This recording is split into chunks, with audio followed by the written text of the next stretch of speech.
الفاتحة بنية القبول والنصر حضرة الرسول وعلى آله وصحبه وجميع مشايخنا المعظمين الأساتذة نود والشهم بالرحمة ونود عندي على بركاتهم وسطهم على هدينا الفاتحة أعوذ بالله من الشيطان الرجيم بسم الله الحمد لله رب العالمين الرحمن الرحيم مالك يوم الدين إياك نعبد وإياك نستعين صراط الذين أنعمت عليهم. Assalamualaikum warahmatullahi wabarakatuh. Alhamdulillah salatu wassalamu ala sayyidina Muhammadin rasulillah wa ala alihi wa ashabihi wa man tabi'ahu wa man ba'd. Baik kawan-kawan sekalian yang semoga kita dirahmati Allah Subhanahu wa taala, kita insyaallah akan melanjutkan membacakan naskah kitab daripada kitab Bidayatul Mujtahid, lanjutan dari pembahasan yang lalu. Ini untuk memperjelas saja sebetulnya. Pembahasan sebelumnya kan tentang air perasan itu selain khamar yaitu nabil, yang dipermasalahkan itu apakah nabil itu haram atau tidak. Sementara kemarin itu perdebatannya ada yang mengharamkan, ada juga yang tidak.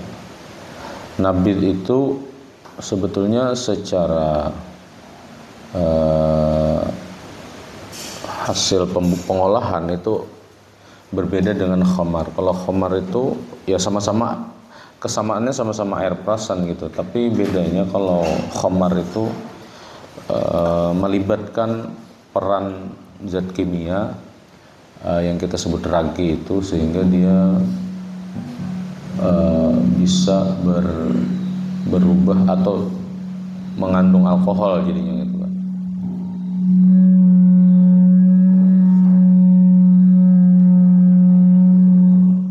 Dia bisa meningkat menjadi alkohol. Sedangkan kalau nabil itu dia tanpa melibatkan tadi itu zat kimia yang kita sebut ragi itu, tetapi pada kondisi tertentu nabil ini juga bisa menyamanakan gitu. Nah, menyamanakannya ini, nah di situ yang menjadi khilaf kemarin itu. Karena kita ini bukan pengkonsumsi itu, jadi kita mungkin masih bertanya-tanya seperti apa rasanya. Kayak pegerang rasanya nabil itu. Nah, mungkin settingan awal aja tadi guru ya. Nah, ya kayak itu aja dah. Nah, jadi berdebatlah para ulama ini tentang hukum nabil. Ada yang menyamakannya dengan khamar karena dari segi bahasanya itu memiliki kemungkinan kesamaan, yaitu air perasan gitu. Sehingga ya 11-12 saja katanya nabil dan khamar. Tetapi yang lain mengatakan berbeda. Nah, nanti mereka memperkuat masing-masing dengan dalil-dalilnya. Yang kemarin itu ada yang menggunakan dalil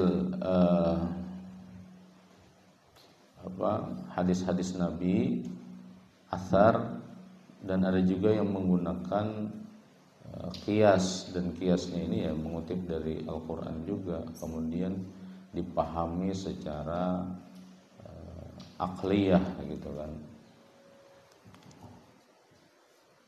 Jadi ada yang mengatakan kemudian yang keharamannya itu adalah zatnya, tapi yang lain mengatakan pada kadarnya.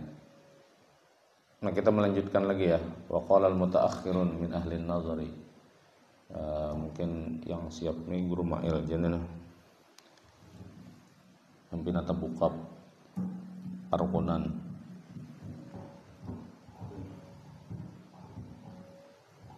Bismillahirrahmanirrahim. Wa qala al-mutaakhirun min ahli an-nazari hujjatul hijaziyyin min tariq as-sam'i aqwa wa hujjatul iraqiyyin min tariq al-qiyasi adhhar.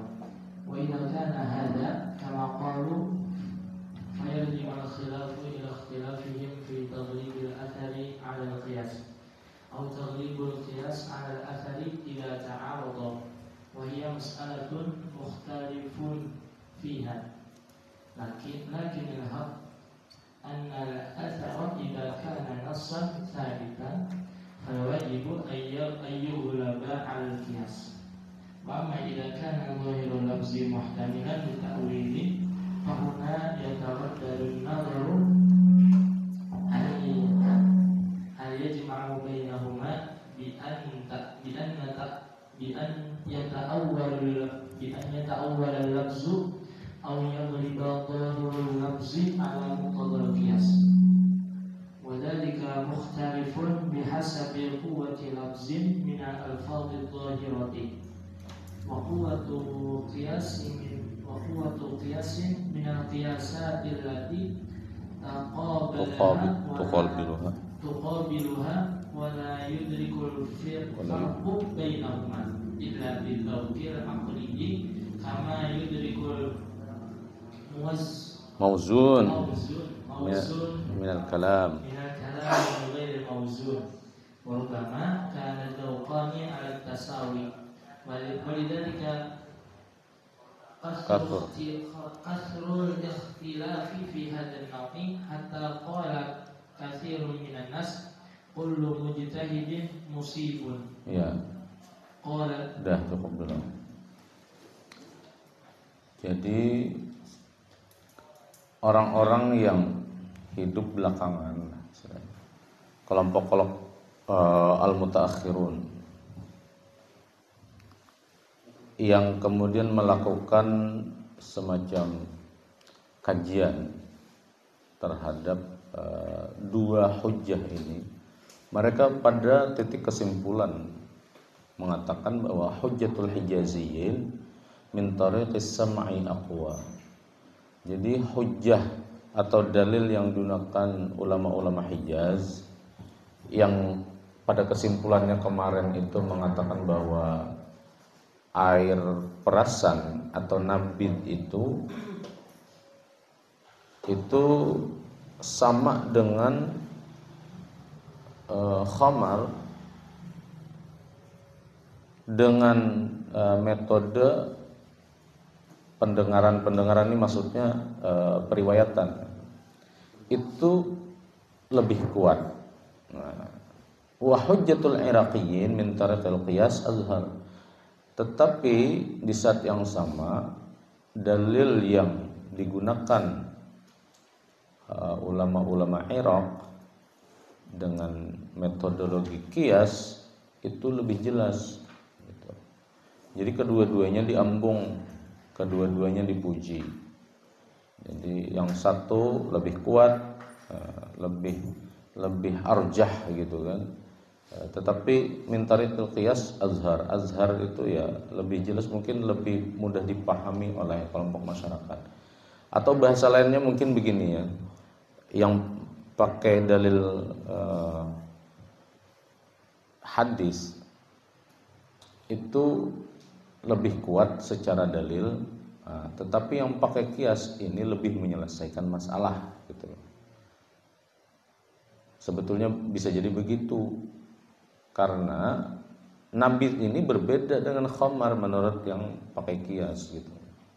Wa idza kana hadza kama qalu, kalau demikian fayarji'ul khilaf ila ikhtilafihim fi taghlibil athar ala qiyas. Maka persoalan perbedaan pendapat ini akan dikembalikan kepada kesimpulan masing-masing atau pada kecenderungan masing-masing. Apakah kecenderungan mereka itu fi taghlibil athar 'ala al-qiyas, memenangkan atau mengunggulkan dalil hadis atas qiyas gitu kan. Au taghlibul qiyas 'ala al-athar idza ta'arada, ataukah mendahulukan qiyas atas sunnah. Nah, kalau kedua-duanya antara sunnah dan athar ini, antara sunnah dan qiyas ini ada kontradiksi gitu. Wa hiya mas'alatun mukhtalafun fiha. Ya, ini memang masalah yang memiliki kontradiksi. Lakin al-haqqa anna al-athara idza kana nassan thabitan fal wajibu ay yughalliba 'ala al-qiyas. Fal wajib ay yughallaba 'ala al-qiyas. Tapi ini menurut Sidina yang betul itu kalau hadis itu dia sudah dianggap nassan sabitan, sudah dianggap sahih gitu ya, ditetapkan sudah kedudukannya hadis itu, minimal hadis itu bukan hadis dhaif gitu kan. Dia bisa hasan, bisa sahih, bisa juga mutawatir dan sahih gitu kan. Maka wajib kita mengunggulkan hadis tadi di atas qiyas. Wa amma idza kana zahirul lafzi muhtamilan lit-ta'wil fa huna yataraddadu an-nadhru. Nah, tapi kalau lafaz atau redaksi di dalam dalil itu muhtamilan lit-ta'wil, memungkinkan untuk ditakwil. Takwil itu dipahami dengan pemahaman yang lebih bisa diterima oleh akal gitu maksudnya. Maka hasil kajiannya itu menjadi menimbulkan pertanyaan baru gitu kan. Hal yujma'u bainahuma bi ayyuta'awwal al-lafzu aw yughalliba zahirul lafzi ala muqtadal qiyasi. Apakah bisa dikompromikan antara keduanya tadi, antara zahir lafaz yang bisa ditakwil dengan dengan sunnah atau dengan hadis Nabi. Cara mengkompromikannya adalah ya lafaznya itu ditakwil gitu kan, atau tetap memahami lafaznya itu apa adanya, zahirnya bagaimana ya begitu dipahami, sehingga ya mengungguli atas qiyas gitu. Wa dzalika mukhtalafun bihaq. Jadi sebetulnya nih redaksinya mau diputar-putar aja nih, tebulang-bulik. Bihasbi quwwatil lafdin minal alfazi zahira. Ya, nanti dilihat dari redaksinya itu kuatkah untuk ditakwil atau kadakah. Bilanya kada kuat ditakwil, ya kada usah ditakwil. Atau kiasnya tuh kuat kada di antara sekian banyak pembagian kias, bisakah digunakan untuk menopang daripada pemahaman ini. Nah, wala yudraku al-farqu bainahuma illa bidzauqil aqli. Tidaklah bisa kita memahami perbedaan antara keduanya kecuali dengan pendalaman akal. Maksudnya sebagaimana di sini yudrakul mauzun minal kalam min ghairil mauzun. Kita mengukurnya itu daripada kalimat atau ucapan atau narasi itu kalau dalam bahasa Arab dia harus memiliki ketepatan. Kalimat itu akan rusak dengan sendirinya kalau ada aturan-aturan yang tidak sesuai. Misalnya saja ya, domirnya misalnya salah, misalnya kan. Nah dari situ saja, atau misalnya lagi maf'ulnya kada jelas. Maka dari redaksi secara gramatikal saja itu bisa diketahui mana ucapan yang sesuai dengan aturan tarkib yang sesuai dengan aturan, mana yang tidak. Artinya kita memang disuruhnya di sini untuk menimbang. Cuma kalau misalnya kalimat itu sama-sama mauzun, kalimatnya sama-sama secara redaksional sama-sama bagus, sama-sama baik, ya pakai dzauq al-aqli ya gitu deh. Tapi kadang-kadang ya itu warubbama yasidin kana adzauqani ala tasawi, kadang-kadang rasanya itu sama. Walidzalika kathural ikhtilaf, makanya ikhtilaf itu selalu ada dan banyak. Fi hadan naui, termasuk ya pada masalah ini. Hatta qala katsirun minan nas, ya maka kita akan mendengar ucapan-ucapan yang dilontarkan orang-orang, kullu mujtahidin musibun, bahwa setiap mujtahid itu dia bujur, dia benar. Ya, makanya dalam kajian perbandingan mazhab terutama, dalil yang digunakan biasanya kan kalau mujtahid itu salah tetap dapat pahala, ya kan, tetap dapat pahala berapa? 1. Kalau nya salah, kalau bujur ya dapat pahala 2 kan gitu. Artinya tetap bujur, meskipun nanti ya jumlahnya aja, jumlah pahalanya yang berbeda.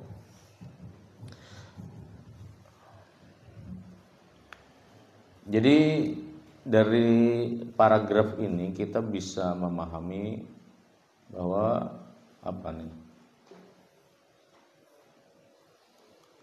Perbedaan ulama di sini, ada yang mendahulukan teks, ada juga yang mencoba membuka ruang dengan kias. Dan ini dampaknya kepada hukum kan. Ketika mendahulukan teks, memahami teks apa adanya, lalu menyamakan makna nabid dengan khamar karena dia sama-sama perasan dari buah, maka nanti dampaknya dia bisa menjadi haram. Nah, tetapi mereka yang menggunakan kias, ya berdalilnya ke Al-Quran juga. Misalnya kan dalilnya kemarin itu apa? Bahwa wa min thamaratin nakhili wal a'nab tattakhiduna minhu sakaran wa rizqan hasana. Jadi ada peluang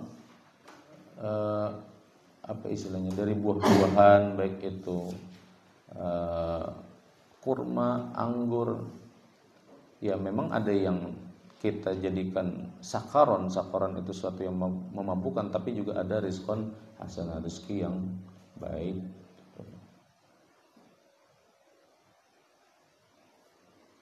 Dan juga dalil mereka bahwa innama yuridu syaitan ayyuqi'a bainakumul adawatal baghdha, terus fil khamri wal maisir wa yasuddakum an dzikrillah wa 'anis shalah.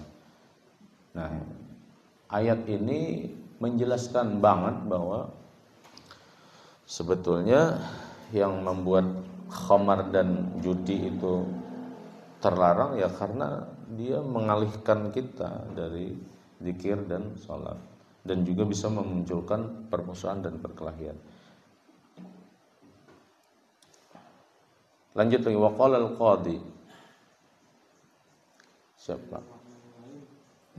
Waqala al-qadi walladhi yadhharu li wallahu a'lam anna qawlahu alaihi salatu wassalam kullu muskirin haramun wa in kana yahtamilu وإن كان يحتمل أن يراد به القدر المسكر لا الجنس المسكر، فإن ظهوره في تعليق التحريم بالجنس أغلب على الظن من تعليقه بالقدر لمكان معارضة ذلك القياس له على ما تأويله الكوفي، فإنه لا يبعد أن يحرم الشارع لا يبعد أن يحرم الشارع قليل المسكر وكثيره سدا للذريعة والتغليظ، مع أن الضرر إنما يوجد في الكثير، وقد ثبت من حال الشرع بالإجماع أنه اعتبر في الخمر الجنسي دون القدر الواجب وجب كل ما وجدت فيه علة الخمر أن يلحق بالخمر ويكون على من زعم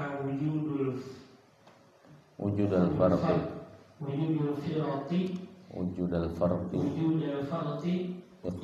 إقامة الدليل على ذلك.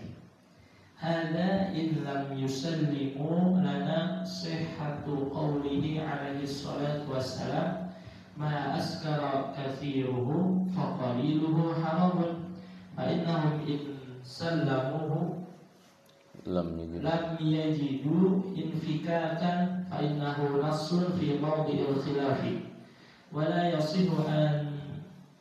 يصح أن تعارض النصوص بالمقاييس وأيضا فإن الشرع قد أخبر أن في الخمر مضرة ومنفعة فقال تعالى قل فيهما إثم كبير ومنافع للناس البقرة 219. Oke, cukup dulu.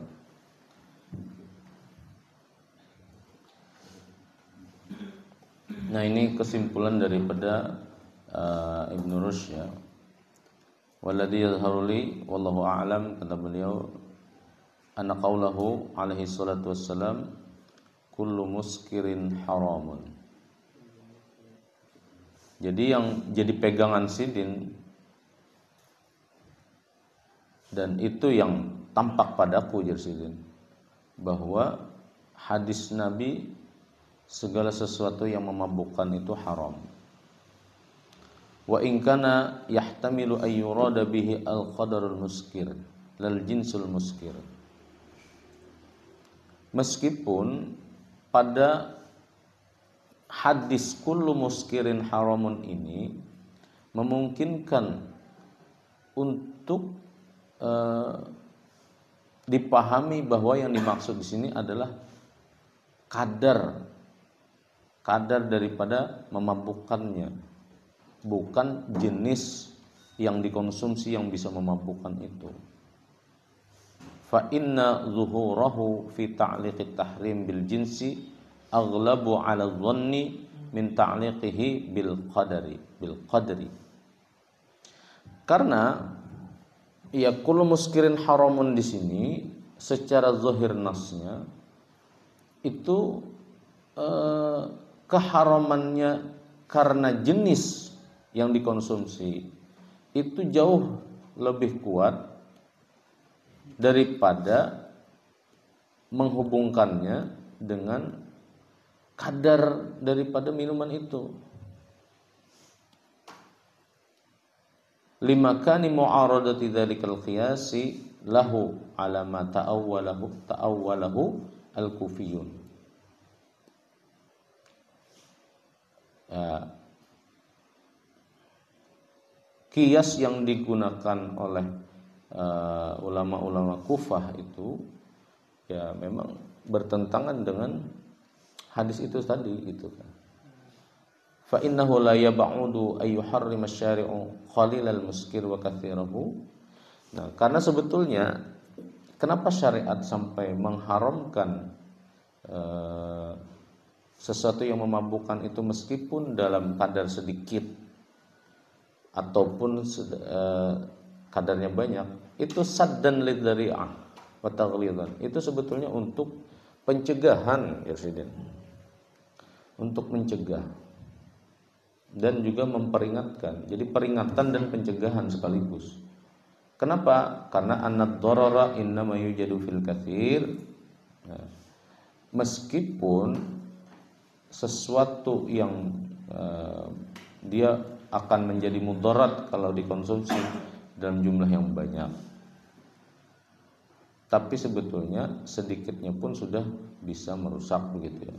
Waqad thubbita min halis syar'i bil ijma' annahu i'tabara fil khamri al jinsa duna al qadar al wajib. Dan telah ditetapkan dalam syariat Islam secara ijma', secara kolektif bahwa annahu i'tabara fil khamri al-jinsa dunal qadaril wajib. Yang dimaksud daripada keharaman khamar itu sendiri adalah jenisnya, bukan kadarnya. Jadi kalau khamar, ini khamar ya bukan nabil. Khamar sendiri itu disepakati bahwa keharamannya itu karena jenisnya, bukan kadarnya. Fawajaba kullu ma wujidat fihi 'illatul khamri ayyul haqa bil khamri. Maka segala sesuatu yang didapati dalam suatu benda itu memiliki kesamaan lah. Kesamaan 'illatul khamr. 'Illatul khamr itu kan memabukkan. Maka nabil kalau dia memabukkan, maka dia sama dengan khamar gitu kan. Maka sedikitnya pun bisa disebut dengan kesamaan dengan khamar. Maka dia ayyul haqa bil khamar, maka dia harus dianggap sebagai khamar. Wa ayyakuna 'ala man za'ama wujudal farqi. Nah, maka bagi orang yang bersikeras membedakan antara nabil dan khamar itu, Yasidin, wajib Yasidin iqamatud dalil 'ala dalika. Maka dia harus mendalilkan, mendatangkan dalilnya bahwa nabil itu halal gitu. Hadza illam yusallimu lana sihhata qaulihi alaihi salatu wassalam ma askara kathiruhu fa qaliluhu haram.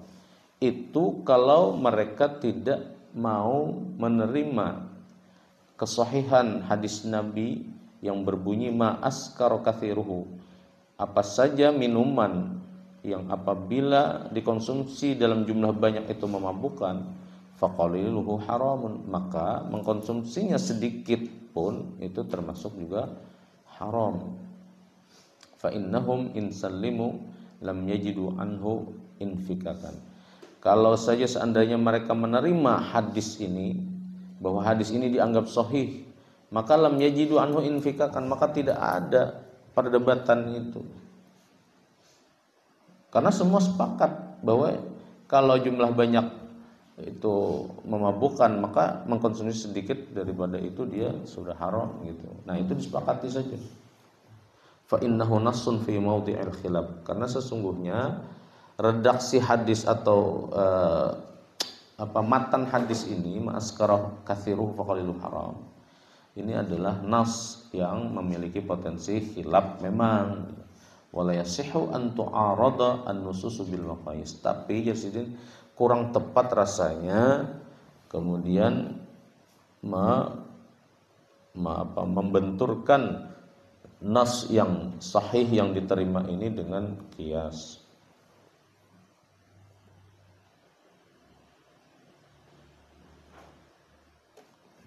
Wa aidan fa inna asy-syar'a qad akhbara anna fil khamri madarratan wa manfaatan. Sesungguhnya ya ajaran Islam, syariat yang diambil dari Al-Quran dan Sunnah Nabi itu ada ayat yang memberitakan atau menginformasikan bahwa khamar saja, ini bukan nabis nih, kalau usah nabis dulu ya kan, khamar saja itu memang ada madaratnya, tapi ada juga manfaatnya. Itu bisa kita telusuri dari firman Allah, qul fihi ma itsmun kabir wa manafi'u linnas. Katakan pada keduanya itu maksudnya khamar dan perjudian, itu ada itsmun kabir, ada kejahatan yang besar gitu. Tapi ada manafi'u linnas, ada manfaat juga bagi manusia.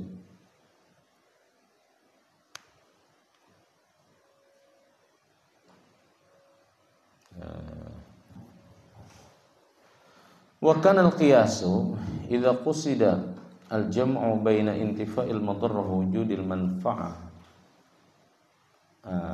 Dan qiyas itu sebetulnya tidak menolak juga apabila dimaksudkan dan diinginkan adalah mengkompromikan antara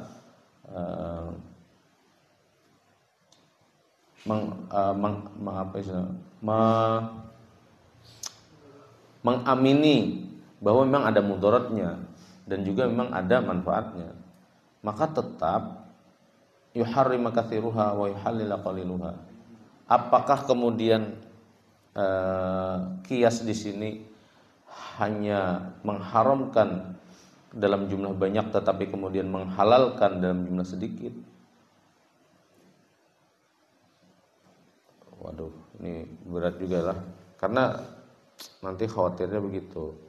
Kalau salah paham benar ya orang, lalu dianggap khamar itu kemudian kalau jumlah sedikit itu halal lah. Tapi inilah perdebatan ulama itu.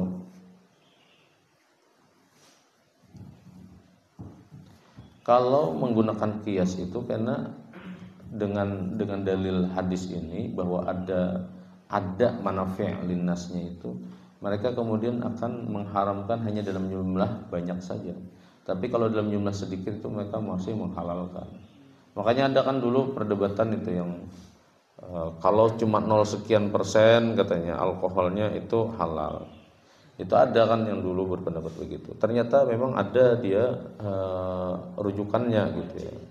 Ada rujukannya memang, tapi kita kada perlu menjadikannya sebagai dalil. Kecuali kalau dalam keadaan darurat lah. Darurat tuh kayak apa? Ukuran darurat itu? Ya darurat itu diantaranya kalau misalkan kita mun kada minum, kita meninggal misalnya. Atau kita bisa juga dijebak, ikam hakun minum kah? Atau kada kah misalnya. Kan dulu memang sudah ada juga kisahnya ya, kalau ada orang yang dijebak itu kan dengan memilih 3 ya, minum khamar, membunuh anak kecil, atau berzina dengan perempuan. Nah, dia menimbang-nimbang di antara 3 ini, mana kira-kira yang paling lemah, paling ringan. Membunuh jelas paling berat, berzina berat juga. Kayaknya minum khamar ini sedikit kada apa-apa, taringan. Ya, dianggap paling ringan. Tapi ternyata setelah meminum khamar, akal menjadi hilang, ialah akal jadi hilang ya. Dia akhirnya berzina dan bahkan karena merasa supan dilihat kekanakan dia berzina, lalu dibunuhlah anak kecil itu dan seterusnya. Malah ketiganya digawinya. Karena meremehkan khamar tadi. Falamma ghallaba asy-syar'u hukmal madarrati 'ala al-manfaati fil khamar wa mana'al qalila minha wal katsira. Wajib yakuna al-amru kadzalika fi kulli ma yujadu fihi 'illatu tahrimil khamri illa ay yuthabbita fi dzalika fariqun syar'iyyun. Nah, tadi kan pakai kias itu ada kemungkinan berpeluang kalau mengkonsumsi itu halal kalau jumlahnya sedikit. Ya, itu kalau pakai kias. Tapi kalau misalnya syariat harus dipahami lebih mengunggulkan bahwa hukum mudaratnya itu lebih besar daripada hukum manfaatnya. Maka kemudian syariat melarang mengkonsumsi dalam jumlah sedikit, apalagi dalam jumlah banyak. Ya, karena tadi bisa berpengaruh kayak kisah tadi kan, kisahnya nih memilih minum khamar ternyata justru bisa melakukan yang lain-lain. Maka wajib yakun al-amru kadzalik fi kulli ma yujadu fihi illatu tahrimil khamar. Maka dia wajib apabila mendapati hal yang demikian pada kasus yang lain selain khamar. Maksudnya bisa kena bir juga gitu kan. Bisa apalagi minuman-minuman yang lain yang jelas-jelas ada alkoholnya meskipun tidak disebut dengan khamar. Ini kita jangan-janganlah masih berbeda pendapat juga tentang definisi nabilnya ini. Apakah nabil di sini dipahami sebagai perasan air selain atau gini. Jadi ada maknanya nabil itu perasan air selain anggur pertama gitu. Entah ia nanti difermentasi atau tidak itu hal lain. Tapi ada juga definisi nabil di sini adalah perasan air apa saja, bisa anggur, bisa kurma, tapi tidak sampai pada level dikasih ragi tadi. Ada definisinya begitu. Ada juga nabid itu apa saja perasannya, tidak harus diperas juga, tapi bisa juga direndam dengan banyu dengan banyu putih campur buah, itu apa aja, tapi direndam berhari-hari. Nah sebetulnya itu dulu dikonsumsi orang untuk kesehatan, betul nabid itu. Nah cuma kan kita tidak paham juga kenapa maka dipermasalahkan benar ini. Rupanya ada definisi lain daripada nabid itu sendiri. Apakah dia? Jadi itulah kita harus matang dulu untuk menentukan kenapa gerang nabid ini dipermasalahkan. Karena di sini nih di bawahnya ini kalau memang Yasidin kan ini semacam wajib yakun al-amru kadzalika fi kulli ma yujadu fihi illatu tahrimil khamar. Jadi mau apapun jenisnya namanya, kalau memiliki illatu tahrimil khamar, yaitu memabukkan itu, maka dia tetap harus diharamkan juga. Kecuali ada fariqun syar'iyyun, ada hal yang membedakan secara syariat gitu. Nah, jadilah kita tidak akan bisa berhenti berdebat kalau kita tidak mengurut dari awal. Misalnya nabid di sini itu apa gerang? Itu. Apakah betul-betul tidak ada kandungan alkoholnya? Karena banyu rendaman itu memang menyehatkan pada awalnya dan jadi konsumsi untuk tujuan kesehatan. Makanya di sini di bawahnya ini wattafaqu ala anna al-intibad halalun malam tahdus fihi asyiddatul mutribatul khamriyatu. Jadi ada kesepakatan di kalangan ulama bahwa intibad dengan nabid itu beda ya. Kalau nabid itu sudah produknya, nabid itu sudah olahannya. Kalau intibad itu proses memerasnya. Jadi kalau nabid itu sudah jadi rendaman yang lawas barangkali, nah itu bisa kemudian mengolah jadi cuka lah atau jadi apa. Kalau cuka kan halal juga sebetulnya, kemarin kita sudah bahas juga. Malam tahdus fihi asyiddatul mutribatul khamriyah, selama berubah kadarnya itu menjadi asyiddatul mutribatul khamriyah, sesuatu yang membuat kita itu mabok, kehilangan akal. Nah intinya begitu sebetulnya ya. Karena apa? Nabi pernah bersabda fantabidu, ya olahlah perasan air, mau air anggur, air kurma, olah peras Jasidin. Wa kullu muskirin haramun, tapi ingat segala sesuatu yang memabukkan itu haram hukumnya. Jadi ada juga kesepakatannya, ada juga dalilnya bahwa meminum air perasan itu bahkan diperintahkan di sini kan lafaznya fantabidu, olah air perasan itu kan. Karena dilihat dari aspek kesehatannya itu. Walima, nah dibacanya walima ya. Walima subbita anhu atau sabbata anhu alaihi salatu wassalam annahu kana yantabidu, bahwa Nabi itu pernah memeras air anggur, air kurma gitu kan. Wa annahu kana yuriquhu fil yaumi tsani aw tsalis, dan beliau di dalam riwayat itu dikatakan menuangkannya di hari kedua dan hari ketiga. Nah, kalau dilihat dari uraian dari awal sampai akhir ya, air nabid ini sepertinya awalnya perbedaan itu pada definisi nabid itu sendiri. Apakah dia memang air perasan yang seperti yang dilakukan Nabi tadi ya, hari kedua, hari ketiga tetap diminum dan itu tidak masalah karena itu justru menyehatkan. Maka rada-rada mirip kayaknya lawan jus lah, orang menjus itu Ya kalau jus anggur itu kan diparah juga kalau ya meskipun di blender bentuknya gitu kan, tapi kan yang diambil juga kandungan airnya di situ. Limau tuh, iya juga ya kalau jeruk tuh. Itu air perasan semua kan. Ya akhirnya kan kemana-mana nih Nabi ini kalau misalnya salah mendefinisikan dari awal. Makanya penting juga kita untuk mempertanyakan dulu Nabi ini apa gerang gitu. Nah, karena ada beberapa pemahaman definisi. Ada yang mengatakan Nabi ini perasan tadilah selain anggur gitu kan. Dan diragi-ragikan juga sehingga dia ya apa bedanya dengan khamar kemudian kan.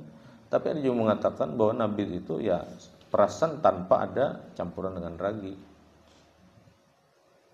Apakah dia pada kondisi tertentu memang bisa menjelma menjadi ini ya minuman yang memabukkan, tidak tahu juga kita nih kada suka mengonsumsi itu bang lah banyu tapainya gitu ya Allah. Tapai beras yang ada banyunya, ya banyu tapai itu nyaman bang.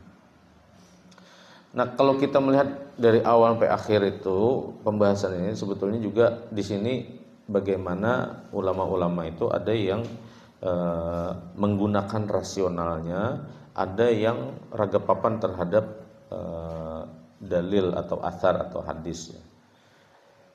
Tapi rasionalitas yang dibangun di sini juga berdasarkan ayat Al-Quran kan, dan juga hadis-hadis Nabi. Nah, sehingga dikombinasikan. Cuman nanti masalahnya itu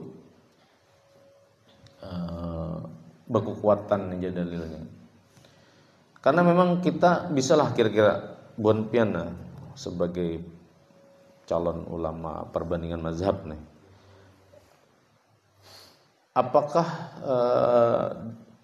dua pendapat yang berseberangan ini harus kita damaikan atau tidak gitu. Sepertinya kalau mendamaikan itu adalah perbuatan yang susah dan mustahil. Kenapa? Karena ini sudah dilakukan sejak dulu dan pengikutnya akan selalu ada sampai akhir zaman, bahwa ada selalu yang pro dan akan ada selalu yang kontra gitu kan.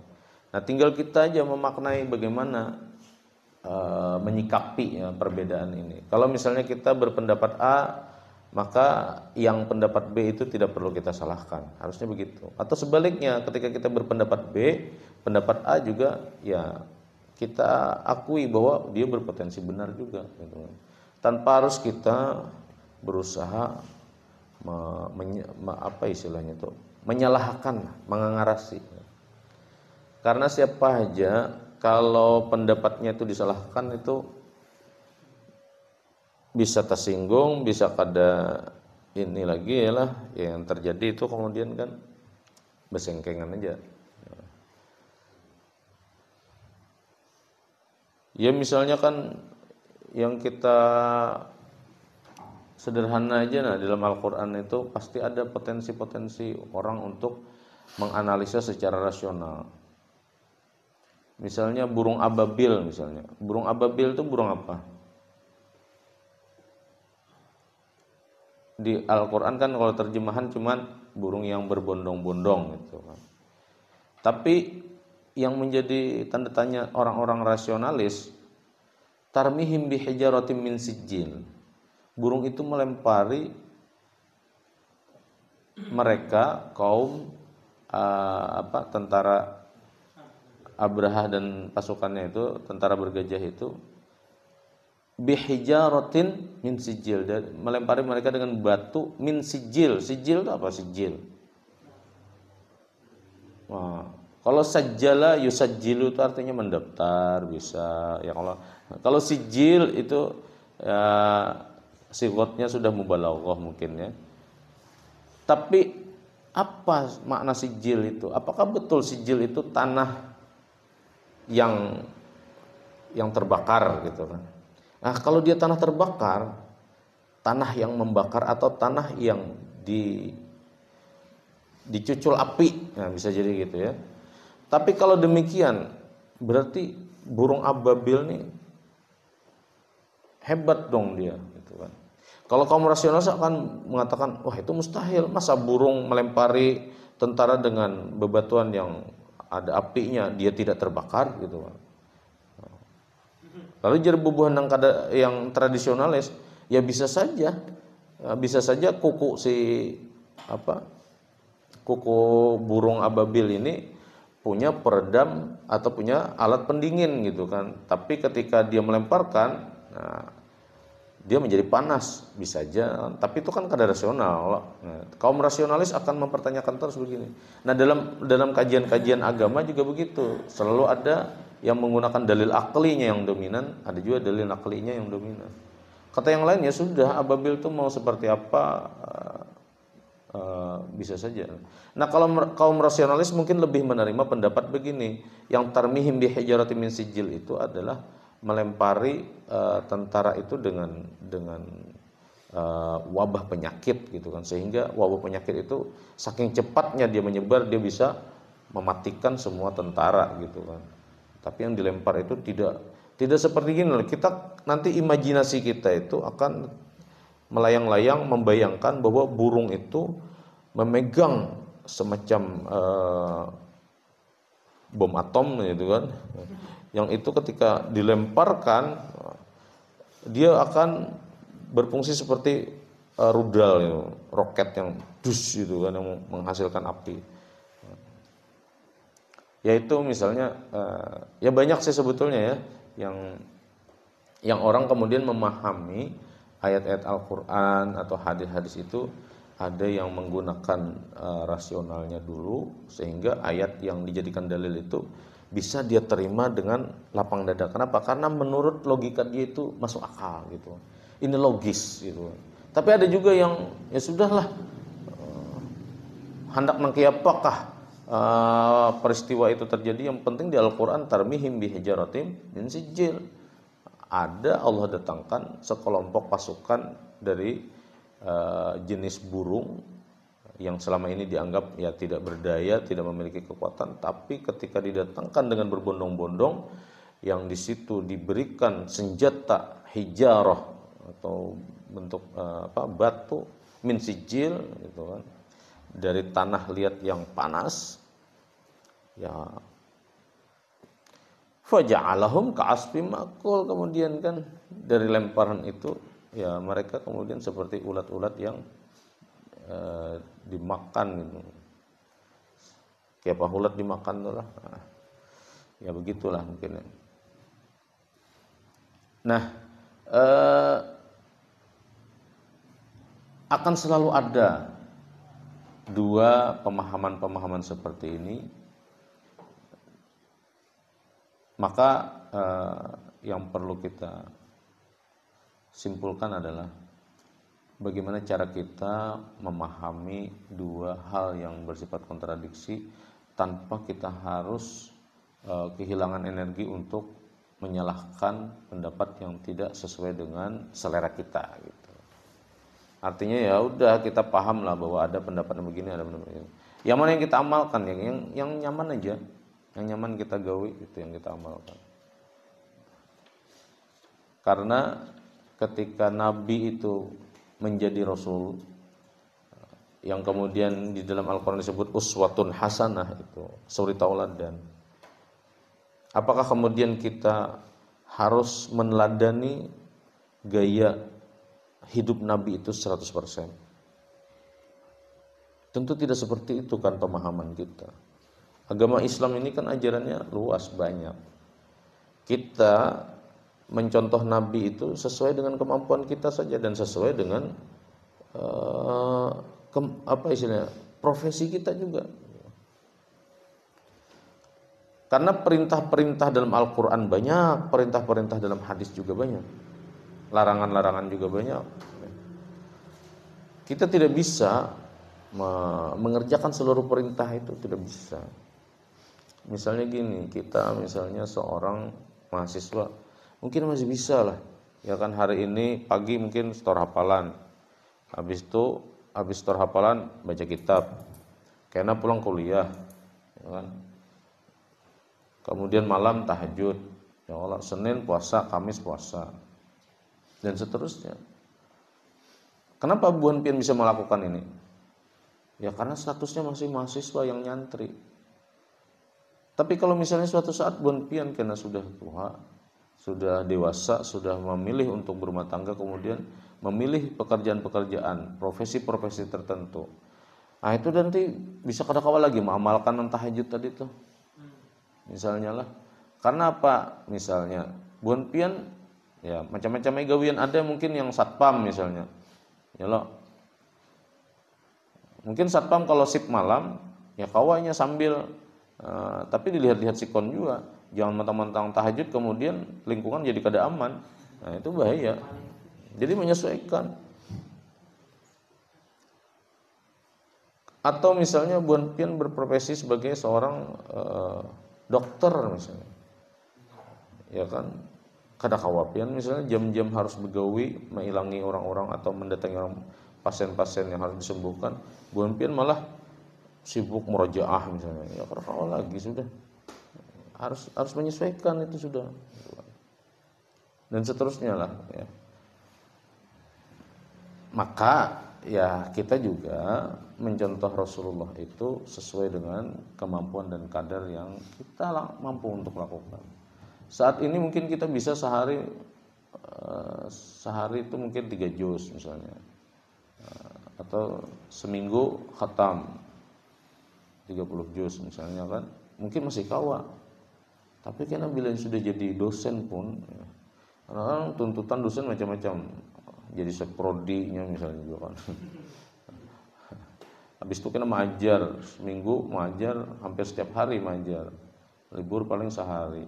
Habis itu kena melayani mahasiswa pulang. Hanya hendak menulis setumat, ada pulang mahasiswa datang anak konsultasi. Dan seterusnya. Kadang-kadang kada sawat menulis saja kada sawat, padahal itu jadi kebiasaan ini waktu dulu gitu kan. Dan seterusnya. Ada orang yang memang sekali duduk tuh bisa inspirasi dari mana-mana. Kenapa? Karena Sidin memang orang pintar lah. Tapi ada juga orang menulis itu harus mencari inspirasi ke sana kemari. Hanya dapat. Nah itu kada kawa lagi gawi. Dan seterusnya ya. Pokoknya itu intinya begitulah ya, menyesuaikan aja lah. Saya kira cukup dulu untuk hari ini. Kita akhiri dengan alhamdulillah. Subhanallah bihamdihi subhanakallah bihamdika asyhadu an la ilaha illa anta astaghfiruka. Sallallahu alaihi wasallam. Assalamualaikum warahmatullahi taala wabarakatuh.